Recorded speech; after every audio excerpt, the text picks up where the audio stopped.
Muy buenos días, compañeros. Nosotros somos el equipo número 8 y estamos conformados por Rolando Villaney Cruz Díaz, Sofía Viridiana Sargachan y un servidor, Carlos Alamilla Trejo.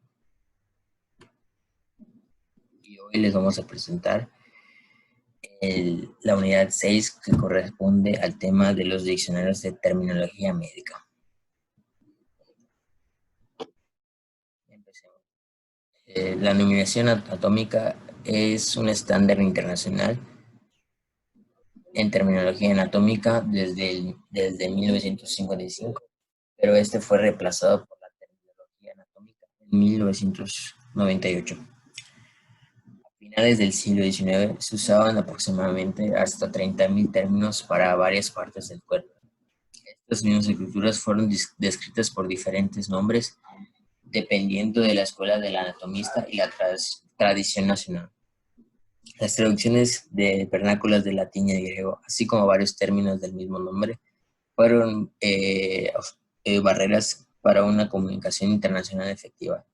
Hubo un desacuerdo y una confusión entre los anatomistas con respecto a la terminología médica, ya que estos, conforme iban descubriendo partes del cuerpo, ellos les establecían un nombre específico y entonces habían varios nombres para una sola parte del cuerpo. Y bueno, el Comité Internacional de Nomenclatura Anatómica, alrededor de la época del 12º Congreso, que fue en Londres en 1985, surgió una disputa sobre la independencia editorial del Comité Internacional de Nomenclatura Anatómica. Este comité no creía que el trabajo debería estar sujeto a la aprobación de las estaciones miembros de la Federación Internacional de Asociaciones Anatomistas. Bueno, en el 13º Congreso, que fue en 1989, la Federación Internacional de Asociaciones Anatomistas crea un nuevo comité, que es el Comité Federativo de Terminología Anatómica, que se haría cargo de revisar por su cuenta la terminología anatómica internacional. Y bueno, lo que resulta de esa nueva creación fue que fue una publicación de una terminología anatómica nueva, actualizada y simplificada y uniforme, la terminología anatómica. Esta terminología anatómica es la creación conjunta del Comité Federativo de Terminología Anatómica, que ahora es el Comité Internacional Federativo de Terminología Anatómica, y las asociaciones miembros de la Federación Internacional de Asociaciones de Anatomistas, IFA. Bueno, y la primera edición de esta fue publicada en 1998, que reemplaza todas las listas anteriores, que reemplaza la terminología anatómica. Y bueno, esta primera edición es el estándar internacional para la terminología anatómica. Y bueno, esto cómo se usa actualmente, la nomenclatura anatómica y sus derivados todavía se utilizan en algunos contextos y quedan algunos obstáculos para la adopción universal de la terminología anatómica. La terminología anatómica solamente se encuentra disponible en latín, inglés y español, mientras que la nomenclatura anatómica está disponible en muchos idiomas adicionales, lo que ha tenido un impacto en la adopción internacional de la terminología anatómica. Y bueno, se tocan varios puntos de esto, que esto es la terminología embriológica, que todavía se encuentra en desarrollo, pero aún no está disponible. Y la nómina histológica sufrió varias ediciones. Hasta hace poco no había una terminología histológica, sin embargo se publicó una edición en 2008. Y todavía no existe una terminología equivalente a lo que es la nómina anatómica veterinaria. Bueno, compañeros, vamos a continuar con el origen de los tesauros. Etimológicamente, esta palabra viene del latín y significa tesoro, y puede ser definida según su función o su estructura. Bueno, primeramente por su función. Es un instrumento de control terminológico, las cuales permiten pasar de un lenguaje natural a un lenguaje estricto, las cuales son empleados en los documentos y por los indiciadores. En cuanto a su estructura, es un conjunto de palabras, de términos, las cuales forman un vocabulario controlado y dinámico, que tienen relaciones semánticas entre sí y que se aplica a un dominio particular del conocimiento.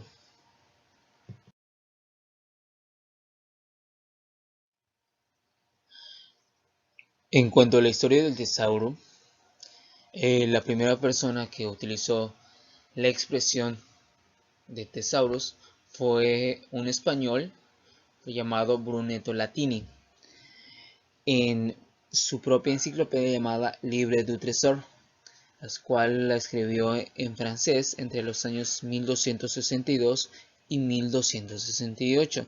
Él fue la primera persona en usar esta expresión.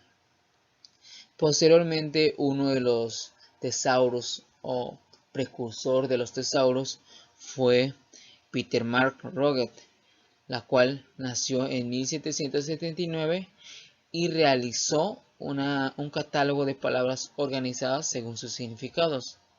A este le llamó Thesaurus of English Words and Phrases Classified and Arranged so as to facilitate the expression of ideas and assist in literary composition, la cual englobaba una serie de términos con su debido concepto. No es un simple diccionario de sinónimos, sino una clasificación ideológica del vocabulario. Este diccionario fue el precursor de los tesauros, ya que usaba la idea de lo que actualmente es un tesauro.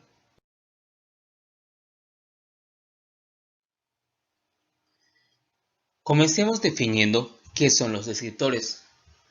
Los descriptores son cualquier término o símbolo que están autorizados y formalizados en un tesauro y que se utilizan para poder representar sin confusiones, sin ambigüedad, los conceptos contenidos en los documentos y en la recuperación de la información. Dicho esto, los descriptores de un tesauro se relacionan entre sí en tres formas distintas, las cuales se le llaman relaciones. En primer lugar tenemos la relación de equivalencia. En esta relación se establece entre un descriptor y sus sinónimos, es decir, los no descriptores. Prácticamente este tipo de relación se relaciona entre un descriptor y las palabras de un lenguaje natural.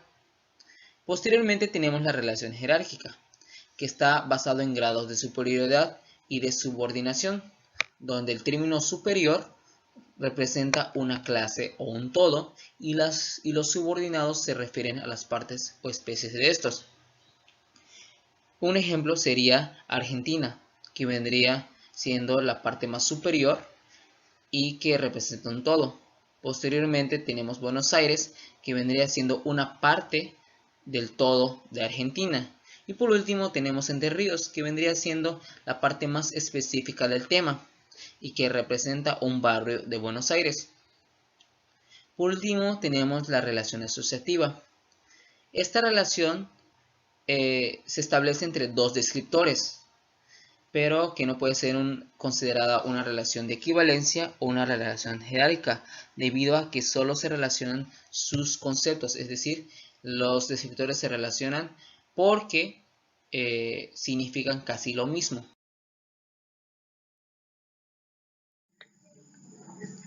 Acceso a los tesauros médicos. El primero son grandes obras de referencia surgidas por iniciativa de los médicos y documentalistas, que más adelante se convertirían en grandes bases de datos. Un ejemplo de ello es Index Médicos, que fue una publicación de la Biblioteca Nacional de los Estados Unidos que reagrupa textos de las principales revistas biomédicas y de medicina, principalmente de Estados Unidos, que comenzó en 1879 y finalizó en 2004 con el volumen 45, cuando la base de datos Medline tomó su lugar. El segundo es la invención y aplicación de un lenguaje controlado o tesaurus, El más conocido, utilizado de estos thesaurus es el elaborado por la National Library of Medicine de Estados Unidos, conocido como Medical Subject Headings o encabezados de temas médicos, que es un vocabulario de terminología controlado para las publicaciones de artículos y libros de ciencia. Su principal objetivo es proporcionar una terminología jerárquicamente organizada para la catalogación de información biomédica. El tercer elemento importante consiste en la difusión del uso de ordenadores personales cada vez más potentes, rápidos y baratos, que permiten identificar y combinar, además de utilizar las palabras clave de manera extremadamente eficaz y eficiente. El cuarto instrumento, propuesto recientemente, consiste en una técnica de gestión del conocimiento científico que viene en llamarse medicina basada en evidencias. La medicina basada en evidencias es el proceso de revisión sistemática, evaluación y uso de los hallazgos de la investigación clínica para facilitar la administración de un tratamiento óptimo a los pacientes.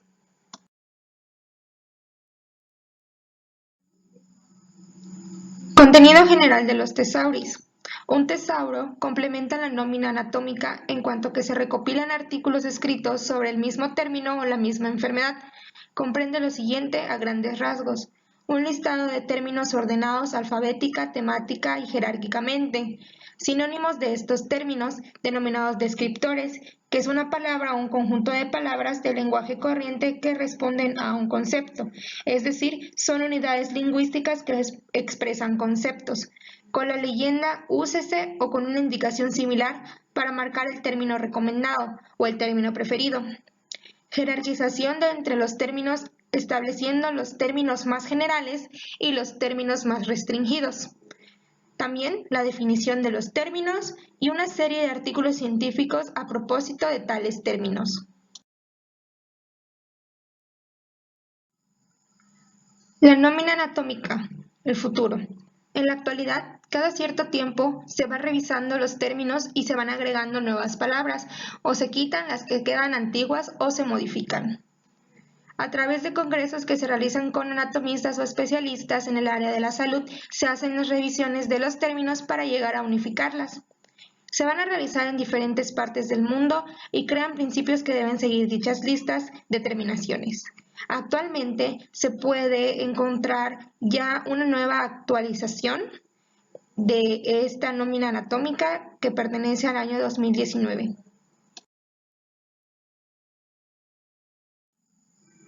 Tesauros médicos. ¿Cómo sigue creciendo? Hace 30 años, en paralelo con el desarrollo tecnológico, se construyeron versiones computarizadas de estos índices, bases de datos como Medline en base, que es una base de datos biomédica y farmacológica de publicaciones y farmacovigilancia, comenzada desde 1947 hasta la actualidad, que cuenta con alrededor de 28 millones de referencias, entre otras, para posibilitar un acceso rápido a la información.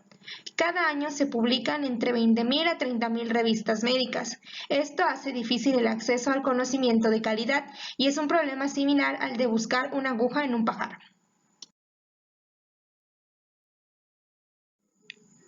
Esto sería todo por nuestra parte. Muchas gracias por la atención.